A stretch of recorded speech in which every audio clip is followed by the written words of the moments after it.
जी बेटा, अब यहाँ पे जो लुईस एसिड बेस कंसेप्ट है, इसको किस निमैनिक से या कौन सा ऐसा वर्ड है जिसको याद करके हम ज़िंदगी भर इसको एब्जॉर्व कर सकते हैं और इसको याद रख सकते हैं।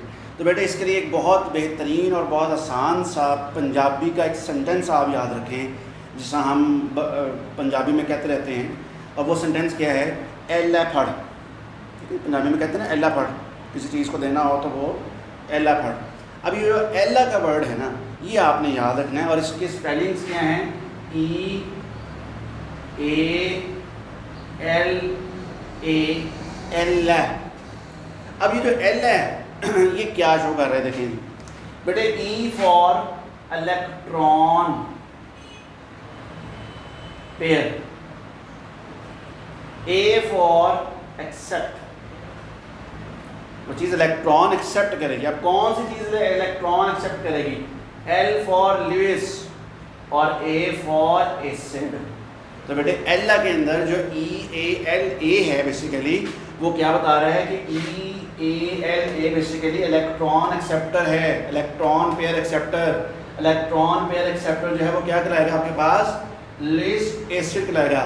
एक चीज़ एक्सेप्ट कर रही है इलेक्ट्रॉन पेयर, तो दूसरी चीज़ क्या करेगी, इलेक्ट्रॉन डोनेट करेगी।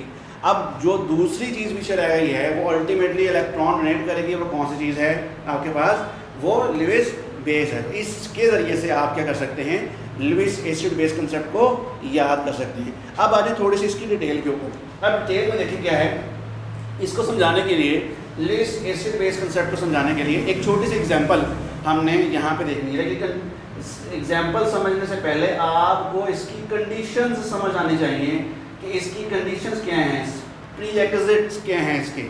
बेटे सबसे पहले चीज़, क्योंकि एक चीज़ क्या है, इलेक्ट्रॉन पेयर डोनर है, और दूसरी चीज़ इलेक्ट्रॉन पेयर एक्सेप्टर है। एक चीज़ जो हमारे पास इलेक्ट्रॉन पेयर डोनर के हवाले से कंडीशन, वो कंडीशन क्या है कि वो स्पीशीज जिसके पास वो इलेक्ट्रॉन पेयर मौजूद हो, वो इलेक्ट्रॉन पेयर डोनेट कर सकती हो, ये फर्स्ट कंडीशन है।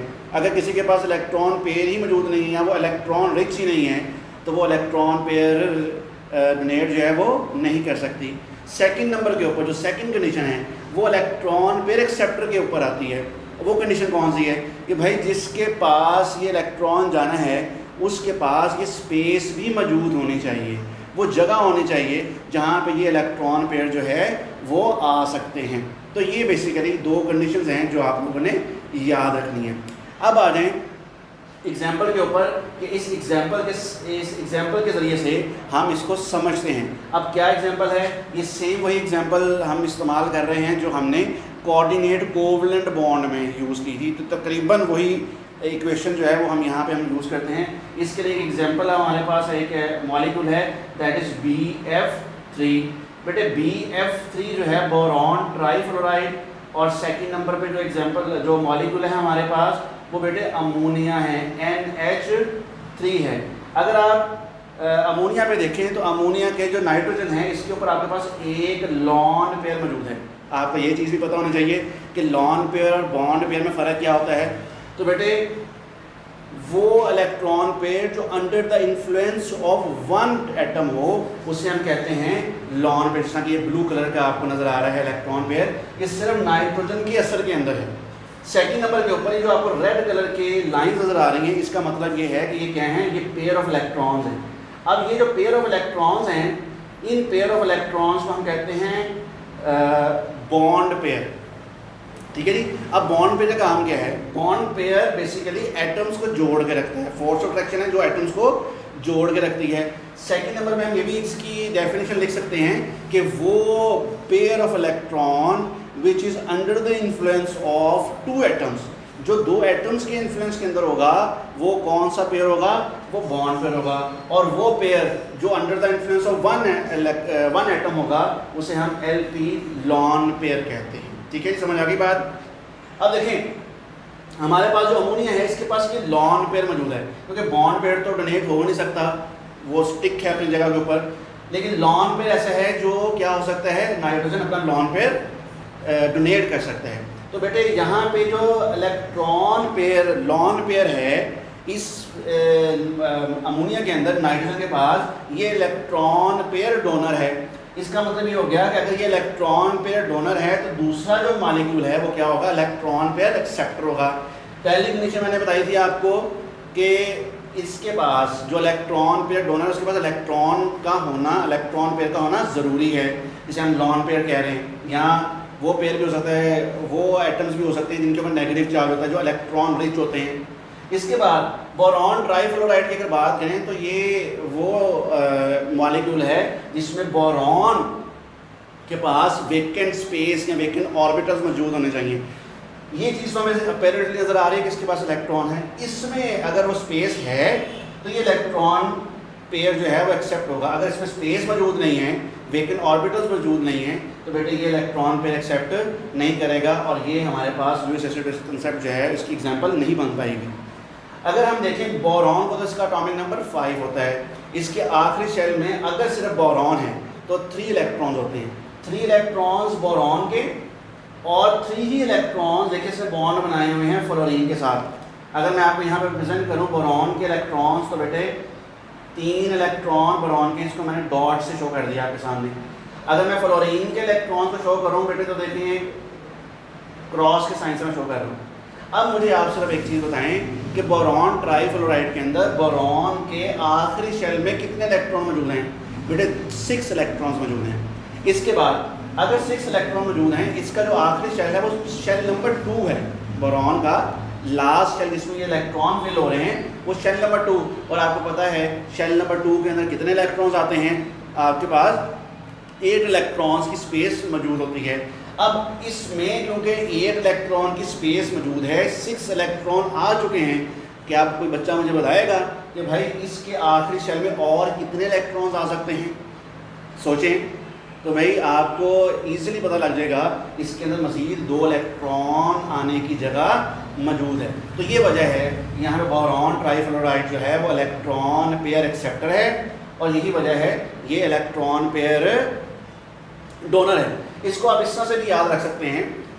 अगर आप ये देखें कि यहाँ पे इलेक्ट्रॉन पेयर डोनर जो है वो क्या है? अमीर है, अमीर आदमी है। जिस तरह आप अपने आप को समझें कि आप क्या हैं?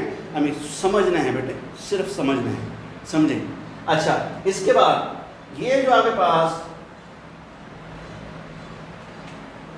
जो चीज़ इलेक्ट्रॉन एक्सेप्ट कर रही है, जो स्पीशीज इलेक्ट्रॉन एक्सेप्ट कर रही है, वो समझ लें कि वो क्या है? गरीब है।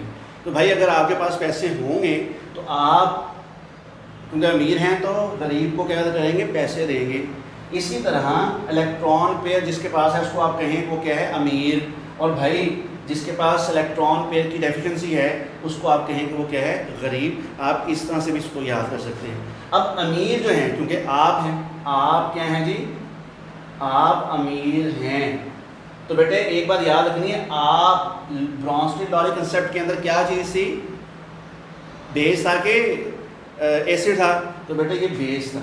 इसीलिए यहाँ पर भी अगर आप देखें लुईस एसिड बेस कंसेप्ट के अंदर भी जो चीज़ इलेक्ट्रॉन पेयर डोनेट कर रही है दैट इज कॉल्ड बेस। इसी तरह बोरॉन ट्राईफ्लोराइड के अंदर अगर आप देखें तो ये इलेक्ट्रॉन पेयर एक्सेप्ट कर रहा है, जिसको हमने एल से पढ़ा है, electron acceptor. Electron pair acceptor क्या कहलाता है? लुईस एसिड कहलाता है। तो ये चीज़ क्या आपके पास बन जाएगी? ये बेटे एसिड बन जाएगी।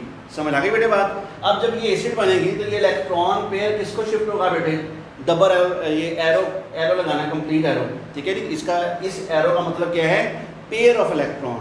अगर आप हाफ एरो लगाते हैं तो इट मीन्स 1 इलेक्ट्रॉन। तो ये केमिस्ट्री जो है दैट इज सिंपलेस्ट। एरोज जो साइंस हैं वो भी कुछ ना कुछ मीनिंग्स जो हैं वो कन्वे कर रहे होते हैं आपको। इसी तरह बेटे जब ये चीज़ अपने इलेक्ट्रॉन पेयर बोरॉन को देगी तो बेटे ये दोनों मॉलिक्यूल्स क्या हो जाएंगे? जमा हो जाएंगे, इकट्ठे हो जाएंगे। इसलिए जब ये इकट्ठे होंगे इनको हम एक नाम देते हैं, इसे कहते हैं अडक्ट।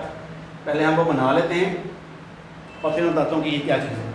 अब देखो बोरॉन ट्राईफ्लोराइड, इसके बाद अब इलेक्ट्रॉन पेयर जो है अमोनिया से किसको ट्रांसफर हुआ है बेटे?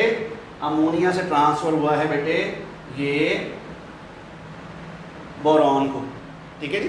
बोरॉन को आपने याद ये रखना है एरो का साइन कि भाई जिससे ये जा रहा है बेटे उसकी तरफ क्या आएगी टेल, और जिसको ये इलेक्ट्रॉन पेयर जा रहा है उसके ऊपर क्या आएगा, यानी उस तरफ क्या आएगी एरो का साइन आएगा, और अल्टीमेटली आप इसमें से ब्रैकेट का साइन शो करेंगे और अल्टीमेटली इस पूरे मॉलिक्यूल के ऊपर क्या चार्ज होगा, पॉजिटिव चार्ज है।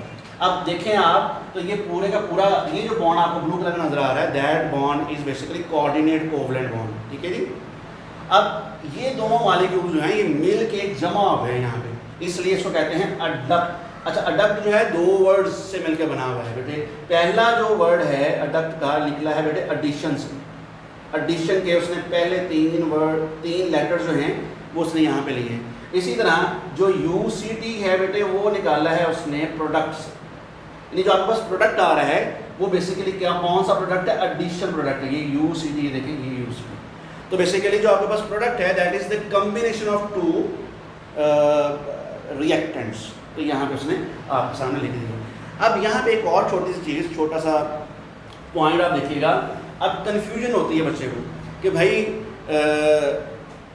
बुक में एक लाइन लिखी हुई है, मैं आपको उसका मीनिंग बताता हूँ कि जितने भी ब्रॉन्स्टेड बेसिस हैं वो सारे के सारे क्या होते हैं, वो लुईस बेसिस होते हैं। तो बेटे यहाँ मैंने एक लाइन लिखी है, देखो आप अमीर हैं, इसी से आपने समझना है। देखो इस केस के अंदर अमीर भी आ रहा है और अमीर कौन है, आप हैं। तो देखो यहाँ पे आप ब्रॉन्स्टेड वाले कंसेप्ट में याद करो, आप क्या था बेस, और अमीर भी कहाँ पे आ रहा है, बेस में आ रहा है। तो ये बात याद रखनी है। तो जितने भी ब्रॉन्स्टेड वाले बेसिस हैं वो सारे के सारे क्या होते हैं, वो लुईस बेसिस होते हैं। इसी तरह जब आप एसिड की बात करते हैं तो ये ज़रूरी नहीं है कि सारे के सारे ब्रॉन्स्टेड वाले जो एसिड्स हैं वो लुईस एसिड्स कहलाएं। तो ये कुछ चीज़ें आपके सामने हैं। लास्टली जो पॉइंट आपसे डिस्कस करना है वो ये है कि कौन कौन सी चीज़ें जो हैं वो ब्रॉन्स्टेड एसिड होती हैं, और कौन लास्ट के ऊपर एक छोटी सी चीज़ और मज़ीद डिस्कस करते चलें कि कौन कौन सी चीज़ें, कौन कौन से मॉलिक्यूल्स जो हैं वो लुईस बेसिस होती हैं, और कौन कौन सी चीज़ें जो हैं, कौन कौन सी स्पीशीज़ जो हैं वो लुईस एसिड होती हैं। तो बेटे गौर से बात सुनिएगा। देखिए जिस चीज़ के पास इलेक्ट्रॉन ज़्यादा हैं, अगर आप सोचें तो वो कौन कौन से मॉलिक्यूल्स हैं, या तो वो न्यूट्रल मॉलिक्यूल्स होंगे। अगर वो न्यूट्रल मॉलिक्यूल्स हैं तो उनके पास क्या होना चाहिए, लॉन पेयर होना चाहिए। जो मॉलिक्यूल ऐसा है जो कि न्यूट्रल है लेकिन उसके पास लॉन पेयर मौजूद हैं, तो आपने सोचना नहीं है, सीधा कहना है वो क्या है, लुईस बेस है। एक चीज़। सेकंड नंबर के ऊपर वो एनाइंस, या सारे एनाइंस कर लें, वो एनाइंस क्यों, सारे के सारे एनाइंस जिनके पास वो जो, क्योंकि एनाइंस का आपको पता है कि वो क्या होते हैं, इलेक्ट्रॉन रिच होते हैं, इलेक्ट्रॉन उनके पास मौजूद होते हैं। तो बेटे एनाइंस जो होते हैं वो भी क्या होती हैं, लुईस बेसिस होती हैं। लास्टली लास्ट पॉइंट के ऊपर वो चीज़ें जो केटाइंस होते हैं, आप केटाइंस कह लें, केटाइंस क्या होते हैं जिनके ऊपर क्या चार्ज हो, पॉजिटिव चार्ज हो। जो केटाइंस हैं वो सब के सब क्या होते हैं, वो लुईस एसिड्स होते हैं। तो ये बात आपने याद रखनी है। इसके अलावा एक छोटा सा पॉइंट और रह गया कि वो अगर आप ब्रोमीन ट्राइफ्लोराइड को देखिए तो इसके ऊपर तो पॉजिटिव चार्ज नहीं है, ये तो सिंपल मॉलिक्यूल है। तो लास्ट पॉइंट ये है कि वो मॉलिक्यूल जिनके पास वेकेंट ऑर्बिटल्स हैं वो न्यूट्रल, लेकिन उनके पास क्या हैं, वेकेंट ऑर्बिटल्स हैं, तो वो चीज़ें क्या कहलाती हैं, वो लुईस एसिड्स कहलाती हैं। तो ये था बेटे आपका आज का लेक्चर। उम्मीद है आपको समझ आया होगा। अगर आपने सिंपल इसको याद रखना है तो अल्लाह के वर्ड से आप याद रख सकते हैं, ताकि आपको ज़िंदगी भर जो है वो ना हो। जज़ाकल्लाह। अस्सलामु अलैकुम व रहमतुल्लाहि व बरकातहू।